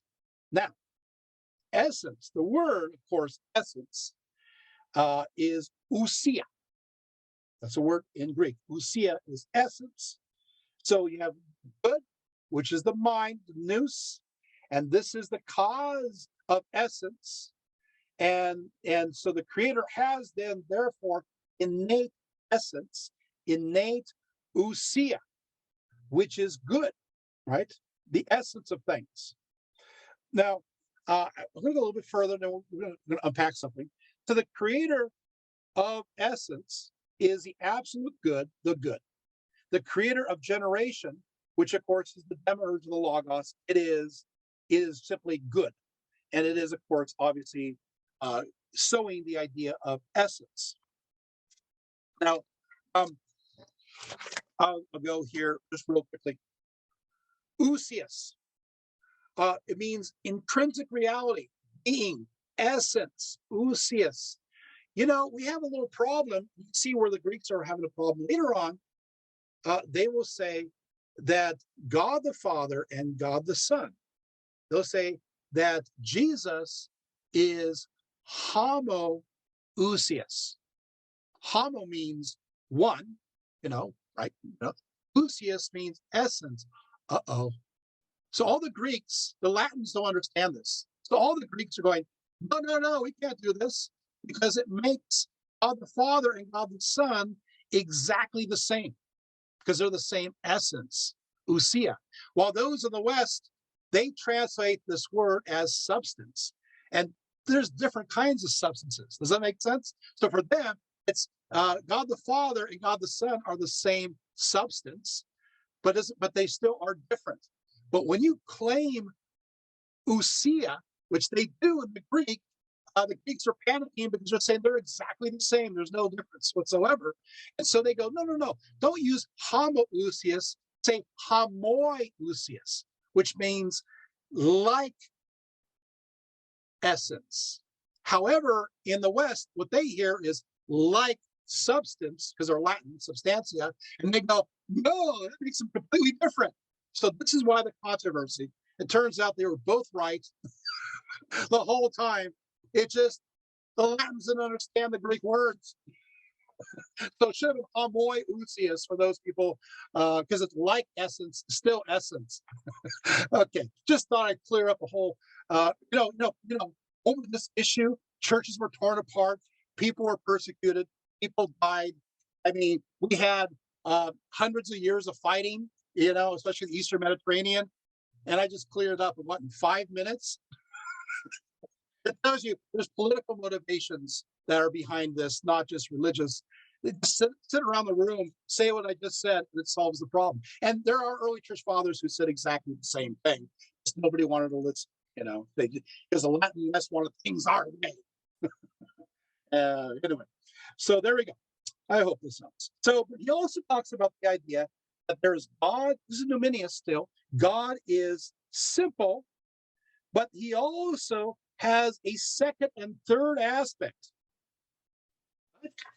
Yeah, one aspect that is God, a second aspect, right? And the second aspect is, of course, that logos. And the third aspect is, in a sense, that is the realm, infused with the realm that is created, that spirit that is created. That kind of sounds to me like a trinity, doesn't it? Thank you, Numinius, right? So wait, you got a triune conception here. And you're thinking, okay, is this going to connect to Christian theology? Absolutely. They will use his words to define ideas that connect to the Trinity. I'm telling you, this is kind of a big deal here. So, but there you have it. But he also said, Dominius says that Socrates taught that there were three gods as well. So in a sense, the demiurge is both the second and third god, with one aspect being the intelligible, and the other, of course, is the sensible realm, which of course means that the spirit is infused with the material world. That sounds like a spirit to me, right? And it has wisdom. And many people say, well, that spirit then is connected to wisdom. And the Greek word for wisdom is Sophia. Oh no, we got Sophia. And that idea, of course, connects to the Holy Spirit. Because the first time the Holy Spirit, actually the first time the word Trinity is ever used, it uses those words. Okay, moving right along. We'll talk about that around 180 CE. So we have Atticus, talks about God, ideas, and matter. I won't talk too much about him. I'm looking at my time. I'll just say that he seems to be very Jewish in his thoughts. He kind of makes things simple, that you basically have God who is good, who is the creator, and he has an aspect of himself that is the demiurge. And he just kind of rolls it up all together as one. He says the soul of the demiurge is also the seat of ideas. Ideas do not exist in nous, and so forth. But let's keep on going. We have Apuleius. That was pretty quick. Apuleius. I want to briefly stop by him. Apuleius writes that Plato has made a triple division of all nature, especially that part of it which comprises animate beings. And he is of the opinion that there are gods, the highest, the middle, and the lowest station. And so he talks about the idea that there are three levels of gods, and goes into details about that. So basically, you have the monad, you got the 12 gods, and he, of course, depicts the 12 gods as Juno, Vesta, Minerva, Ceres, Diana, Venus, Mars, Mercury, Jupiter, Neptune, Vulcan, Apollo, and so forth. He says so you have these 12 gods. And then, of course, below that, you have moves into the daemons, who are in between the intellectual universe and the visible universe. So they kind of stand in between these daemons. Okay, so there you have it. Okay, so, and we have lots of pages on that. And it's pretty darn exciting, but I can't read them all. And look at all these pages. Woo-hoo. All right, I'm still turning pages. All right. Yep, talk about demons. Oh, and there's Apuleius and connections in his Metamorphoses. I won't go over that. You have Maximus of Tyre. I know we're wrapping, but I want to do one real quick thing before. Maximus of Tyre. He again talks about these intermediaries. He says there are not only 30,000 gods, the sons and friends of God, but the multitude of divine essences is innumerable, partly consisting of the natures of the stars in the heavens, and partly of a monadical essence in ether. And so for him, we got even more spirits and gods out there in between. They seem to kind of grow in number as we go along. You're seeing these ideas as they evolve, right? That's fun stuff. Then, of course, you can see how these ideas, Middle Platonism, this is when Gnosticism comes about, right? Gnosticism. And look, I'll just do quickly, see the connections, because I don't have to talk about it anymore. I'll just talk about the connections. Gnosticism, does it have a monad? Yep. It is the one, the ultimate indivisible unit. Does Gnosticism have a pleroma? Yes. The emanations, sure does. Same ideas. It does it have a demiurge? Yes, the craftsman. In this case, the demiurge is evil in Gnosticism. Does it make sense? It is creating the world, and what it does in one case is that we have these, God is good. He is the absolute good. You have these emanations. At the very end of these emanations, you have Sophia. And Sophia, in one version of the story, wants to comprehend. However, she's an emanation, wants to comprehend the monad. But she's on the far edge. She's on like the Tatooine. She's on the outer rim, you know? And so she's kind of limited on there on the edge. But she wants to comprehend God. It's kind of like, you know, when you make a copy of a copy of a copy of a copy, it becomes a little distorted. So that means that she's unable to fully understand. And so when she tries to understand the fullness of God, the monad, what happens is that she can't. There's frustration, there's negation, and she becomes pregnant with the demiurge. And so a few things happen. She gives birth to this creator God that is mixed with chaos, right? And he's a mixture. He's a hybrid. So in some cases she gives birth to him. Some cases she vomits him. Sometimes she goes number 2 and he comes out. It's not too pretty. But eventually, anyway, Demiurge then is ignorant and he starts creating the world. He doesn't recognize the monad and he pretends that he is the Almighty God.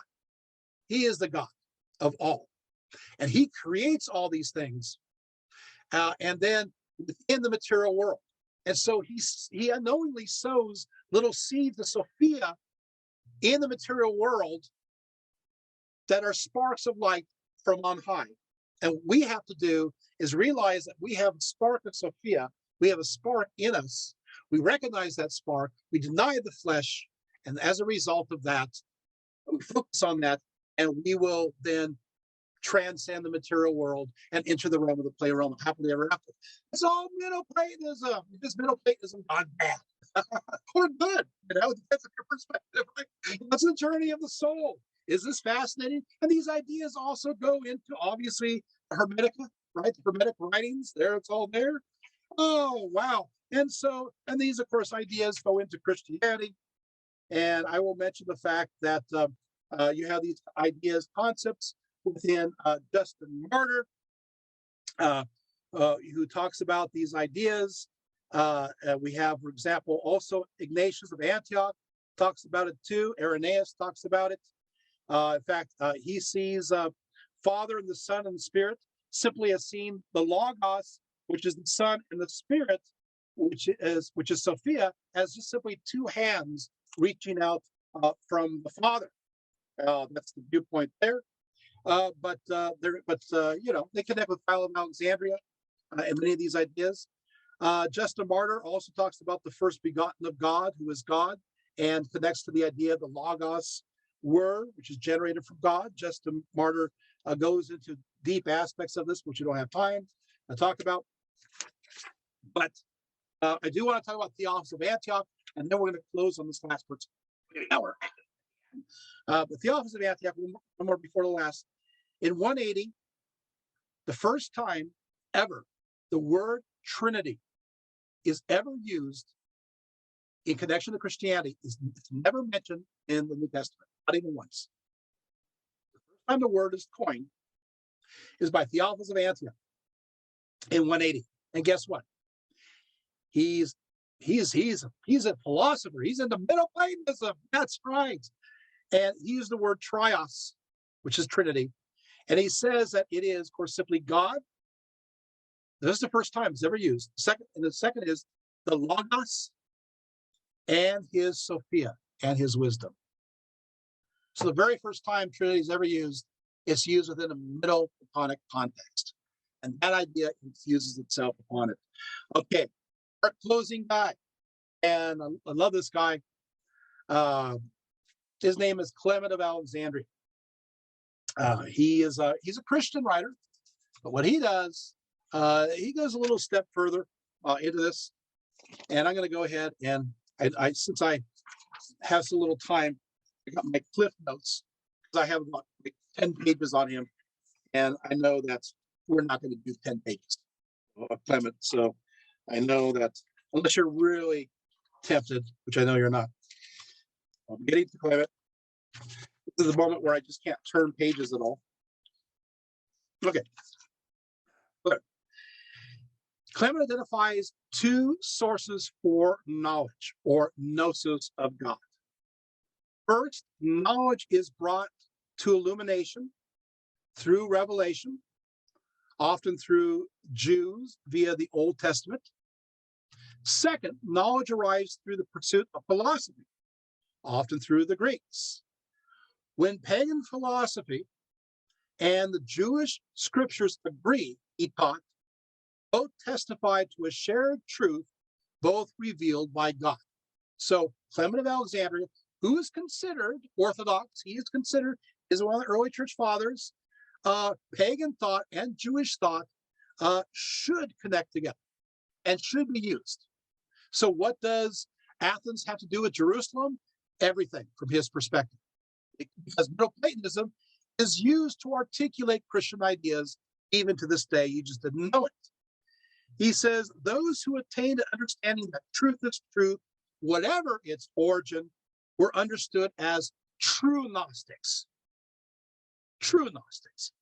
Clement tells how humanity is saved through God via the Logos, through a vertical movement established between a dark world of ignorance below and a light and perfect world of knowledge or gnosis above. Sin is equated directly with not evil, but simply ignorance, which in turn weighs one down into darkness. Clement applies the very same word that is translated as sin in the New Testament, and that's hamartia. Did you guys know that in the New Testament, whenever they use the word sin as pertaining to human nature, they don't use the word poneros, which means evil. They don't use the word kakos. They use the word hamartia, which simply means imperfection, missing the mark. All those Latin scholars, they don't know what they're talking about, but the Greek ones, they do. They're reading the word. It simply means, it's used the Iliad and the Odyssey. Basically, when you throw a spear and you miss, that's hamartia. You miss the mark. When you do evil is when you see where you're supposed your target and you intentionally miss the mark. Then that's intention, and that's evil. And Paul talks about that. Does that make sense? There's a distinction, but original sin is actually original imperfection, hamartia, not evil, imperfection. But God will make you perfect. Does that make sense? The idea of the perfection. Oh, you see where Clement's going to go with this one? Yeah, Middle Platonism. So humanity must conform to the teachings of the Logos, as well as strive through body and mind to become more receptive to the agent of light and knowledge and truth. The effort to achieve the state of being, of readiness for the knowledge of God, is called apatheia. Doesn't mean you're apathetic. It means serenity of passion. You open yourself up. You make yourself vulnerable, like the petals of a flower, to receive the rain. Does that make sense? You open yourself up, and that vulnerability will then receive something, right? As a result of this effort to surrender, the soul becomes purified, going through catharsis, right? Which is the process of sanctification. The soul then opens enough to be filled with the truth, transforming the mind along with the body as the soul rises towards God, who is the nous, the mind, reaching the perfect, and so arriving at a state of deification, known as theosis. So the whole purpose, you see how this works. So it is, and this transformation is amazing. It's mysterious. It's ecstatic. It's Philo of Alexandria, right? Again, being echoed in Clement of Alexandria. This goes into Eastern mysticism, right? And of course, you're still going to have also these same ideas. Philo of Alexandria is important because he influences Clement of Alexandria. And Clement of Alexandria, of course, taught Origen of Alexandria, who actually connects to these ideas too. Another Christian writer. And of course, he talks about the idea that he's a Middle Platonist Christian. The first principles, you have the divine hierarchical triad called the Father, Christ, and Holy Spirit, but he only, he uses Platonic language. Christ is the Logos, or Sophia of God, described as the first emanation of the Father, and corresponds exactly with Numenius's second God. God's first creation outside of time was collectively of rational beings called the Logikai, souls created to contemplate God's mysteries in close proximity, and they fell of their own free choice, except for the soul of Christ. And of course, transmigration, or restoration of all things is to happen. And of course, you're going to have these ideas also reflected in the Jewish Sefer Yetzirah, the book of creation. You're going to see this connected to the 32 letters of the Hebrew alphabet, the 10 numbers, the Sephirot. You've seen the emanations, right? Defla, and moving on down. Oh no, wait! You just thought this is the Kabbalah. It is. I've been talking about the Kabbalah in many ways and how it works in Jewish thought. So if you know the Kabbalah well, you've already had your aha moment going, okay, I see it. You've been talking about. So these ideas of Middle Platonism permeate so much of belief systems of today. And you can see its relevance. But the problem, I'll close on this. The problem is this is not recognized. The majority of Christians do not recognize this unless they have studied this. So they think that all these ideas come directly from Jewish thought to Christianity. But what happens is this: you have Jewish thought, and then you have Hellenistic Jewish thought, which binds together with Greek philosophy, where Jewish ideas are understood through Greek philosophical notions. This really happens in a quick way when the Bible is translated into Greek, called the Septuagint. That is, now you have the Bible, the Old Testament Hebrew Bible, all in Greek. Now, immediately, as you know, one word in Hebrew, or one word in English even, is about 3 or 4 or 10 or 15 Greek words. So by translation, you automatically get all of these new ideas that are nuanced. And as a result, the Septuagint becomes highly philosophical. From this context, the New Testament, majority of the time, when the New Testament quotes to the Old Testament Hebrew Bible, it's not from the Hebrew. It's 98.9% times it is the Septuagint version. So what happens is that Greek philosophy goes in through Judaism, but also goes in through Middle Platonism. Of course, the philosophy that permeates Hellenistic Judaism is Middle Platonism. So you see where all these ideas mix together. But if you're Jewish, you know that in Jewish thought, what happens is they reject the Septuagint starting in the 3rd into the 4th centuries and go back to the Hebrew, and of course, obviously using Aramaic commentaries. And so what happens is they lose that Septuagint context. However, still the Kabbalah survives that earlier stream. And that's why in many ways, the Kabbalah is an outgrowth of Hellenistic Judaism infused with Middle Platonism. And it seems to be sometimes at odds with Jewish thought that comes after the rabbinic period from the 2nd and 3rd centuries. That's why sometimes it's difficult to harmonize the two together. I know I'm explaining pretty interesting things, but I think it's important to know that. So that means Christianity is a combination. Clement of Alexandria was right. He said it's Jewish thought and it's Greek thought together. Both are revealed ways of God to how he works. And again, we talked about the emanation theology. Christianity, you got this idea of one, you have the Logos, but you do have the Spirit. That looks like 2 emanations to me, doesn't it? It does explain the idea of the creation of the universe, because you have all something that's omnipotent, all powerful, but you have to have it limited and discernible. That's the Logos through the voice. And you have something that remains behind. That's the Spirit. It makes sense in the theological sense. But the thing is, it's not unique to Christianity. It's part of Greco-Roman paganism. It's already there. It's there already 100 years before Christianity starts to grow.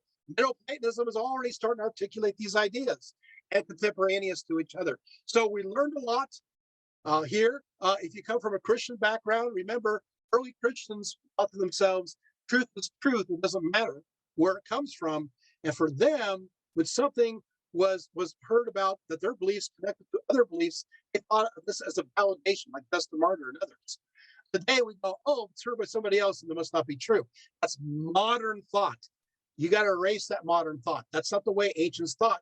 You're never going to understand the early church fathers if you think like that. Or the idea, I mean, even right down to the point of, we talk about Jesus, the idea you have Magi visiting Jesus, which connects to Zoroastrianism. Why would they have these Zoroastrian Magi visit Jesus? Well, because that seemed to support their beliefs. So is this cool? You guys learning some Middle Platonism? I hope you understand the context. There's so much more I could go. I told you I got 77 pages of nothing but thrills and chills going into the emanations. And, I was pretty disappointed because I was hoping to get to my egg. I never had a chance. Now I got to eat this now. But this is like, the yoke is on me. I was talking about the idea that this is the God writes right here. And then, of course, the exterior is the pleroma. It kind of looks like it, doesn't it? And of course, obviously, the shell. So anyway, but oh well, now it's a stale egg. But my bananas are starting to look kind of bruised up. They kind of look, the same in notion. So, but I hope you enjoy the props. Maybe they helped, maybe they didn't. I'm going to go ahead and close it up and say that Middle Platonism still infuses so many of our ideas today. And there is no Neoplatonism without Middle Platonism. And there is no ideological renaissance without Neoplatonism. Because the image of God is man. And as a result, we are all equal. And so we have, in a sense, God in us. Does that make sense? And so when we're creating, God is working through us directly as a creative principle. And so therefore, the idea is that since we are all intrinsically equal, okay, then of course we can move straight towards the one, which is now possible through contemplation and other means. Does this make sense, right? So, this idea as above, so below. And if you come from a pagan tradition, you go, wow, this makes a lot of sense to you, right? Right? If you come from a Muslim tradition, you're going, wow, wait a second. Wait, Middle Platonism, Neoplatonism sounds like Rumi.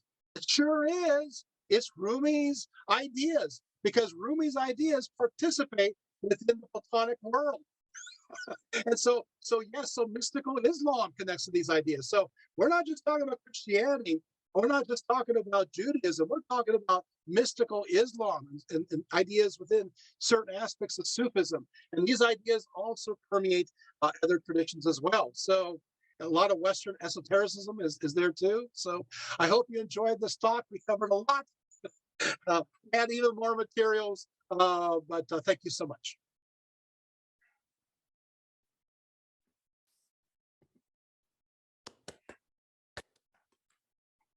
Okay, any questions?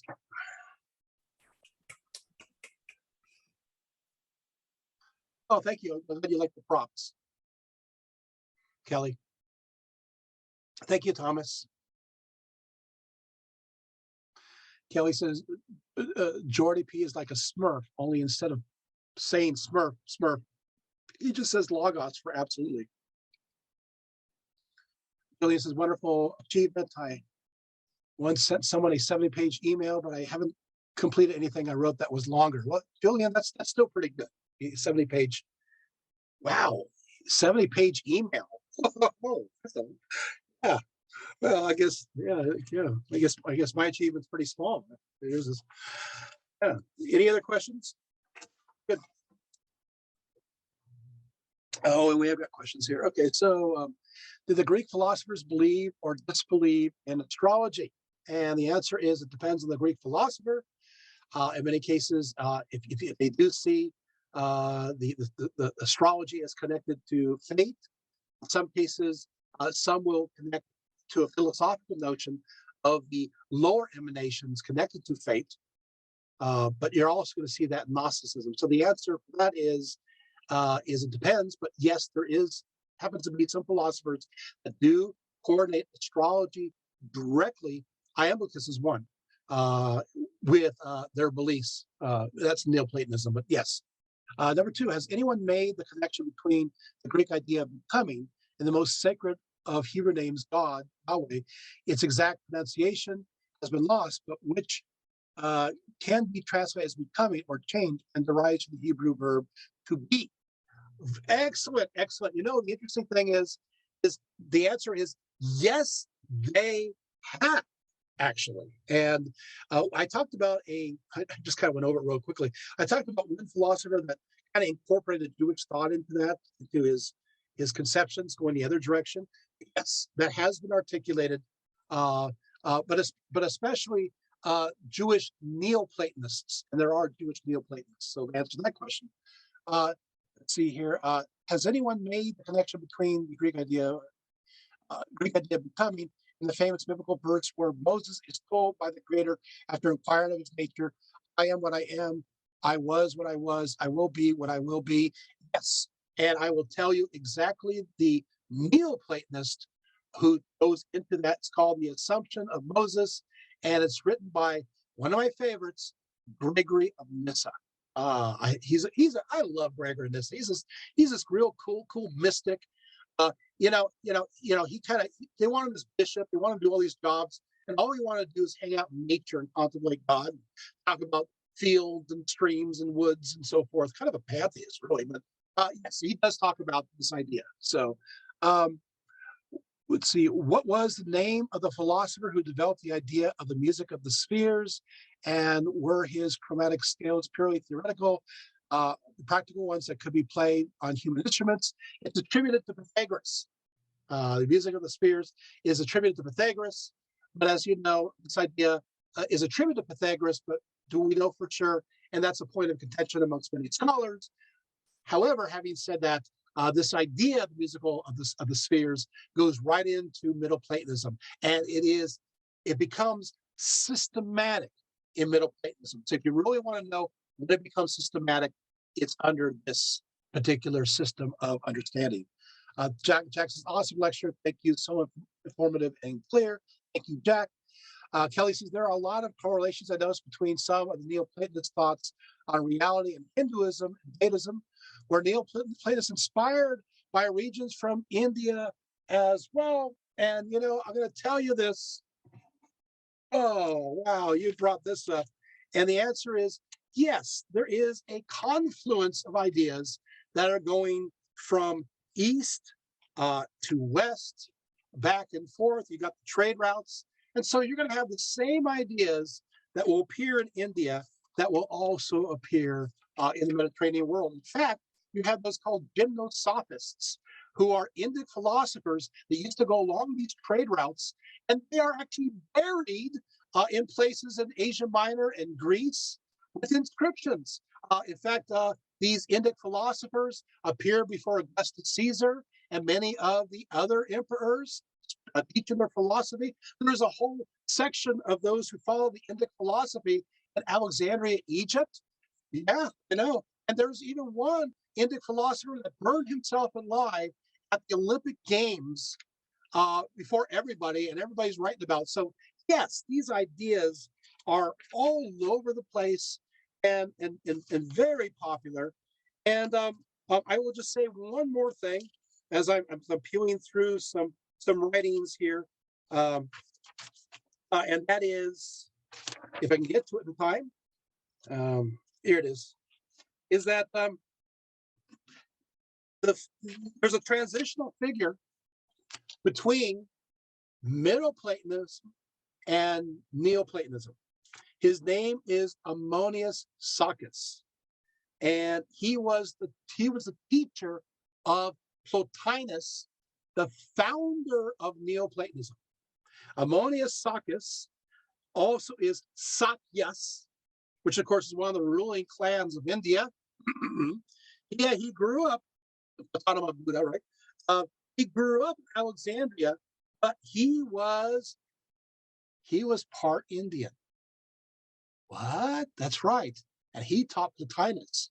So not only do we have the influence, we have somebody who grew up in Alexandria who is part Indian, who is a transitional figure between Middle Platonism and Neoplatonism. Is that fascinating? So is there a connection? Yeah, you know. So yeah, Indian philosopher who's combining these ideas in Alexandria, and that's why Plotinus's ideas are also very connected to Indic ideas. So there it is. Yes, thank you so much, Sarah. That's fantastic. Thank you for sharing with us tonight. Terry says, join us next lecture on January 26th, the first civilizations, Paleolithic to Neolithic era, and archaeological investigation in the world's early societies. Is your script for tonight available to read online? No, I don't, unfortunately. The recording lecture will be on YouTube. Julian says, thank you. Have you heard or read the works of Gershom Scholem, the Kabbalah scholar, who says that modern Kabbalah was based on or influenced by Greek Neoplatonism? I have read portions of that, and he is not completely correct. It's Middle Platonism. Everybody attributes it to Neoplatonism, but the thing is, if we take a look at the mystical writings of the Chariot and other mystical Jewish writings, they are not contemporaneous. The earlier of the Sephirot, the first time they're mentioned, that's not contemporaneous to Neoplatonism. That's contemporaneous in the 3rd century to Middle Platonism. So already you have this idea of these emanations and so forth. So I know it pains me because everybody goes Neoplatonism. I'm going, Middle Platonism is like the middle child, doesn't get anything, right? Plato gets all the credit, and Plotinus and Neoplatonism gets all the credit. And there's this middle child who's like, hey, wait a second, don't ignore me. I'm the one who did all this. You can't understand Christianity, theology without me. So Neoplatonism is an emanation from Middle Platonism in many ways. So yes. Have you heard of, came across Rabbi Hiscock's Ancient Aliens TV series, who says he has researched the Kabbalah's origins and found that the Shom Shalom was right, and also claims that there are 3 different Kabbalahs, including one lost to us, the Chariot mysticism? Well, guess what? There is a Chariot mysticism that is not lost to us. And I've done a talk connected to that on Hellenistic Judaism, which I probably should do. Hey, that's a good talk. And I can talk about Jewish Hellenistic, as a Judaism, and go into, it's also, I think I did talk about this. This is part of the origins of the Kabbalah, historical origins of the Kabbalah. But I go into this, that yes, but there are different forms of the Kabbalah, absolutely. But the one you mentioned, the Chariot one, mysticism, we do have some of those writings, but maybe they're talking about some other ones, and that's certainly absolutely possible. If possible, you should publish all the pages you prepared to spread this knowledge. Yes, Julie, I really should do is there should be, I've been told this, there should be like a Cliff Notes, easy to follow abstract of Middle Platonism. It does not exist. There's only a handful of scholars that are in this area. And I've actually had to, at Cal State Fullerton, she may be watching this, she'll love this later on. I was actually on a master's board because I was the one who was informed of Middle Platonism, which he was working with because the others were not in that area. And so, it's hard to come by scholars who talk about this. I would like to write maybe a short, maybe 77 page, I don't know, maybe a short booklet that would have a popular appeal that breaks it down to its essential points, because I think we lose a lot when we don't know this information, and I do, as opposed to using, eggs and bowls. I would like to draw my own charts and draw it all out of how everything works. Wouldn't that be fun? Okay, maybe just fun for me, but so when I have, all the time in the world, I'll do that. So maybe if I reach that point of of special knowledge where I can, understand it all from beginning to end simultaneously. Oh, be able to put that together. So yeah, it would be fun to write a book on that. Any answer your questions? Is that good? All right. Oh, any links or any forms of Nostradamus? Yeah, I don't know. I don't know connection between Nostradamus and Platonism. So that is out of my field. So I don't know. Well, thank you so much. All right. It's like a no, I lost the words. I don't have words anymore. Thank you, Kelly. You have a good night too. Marathon, that's the word. Although You're at a loss for words, are you really?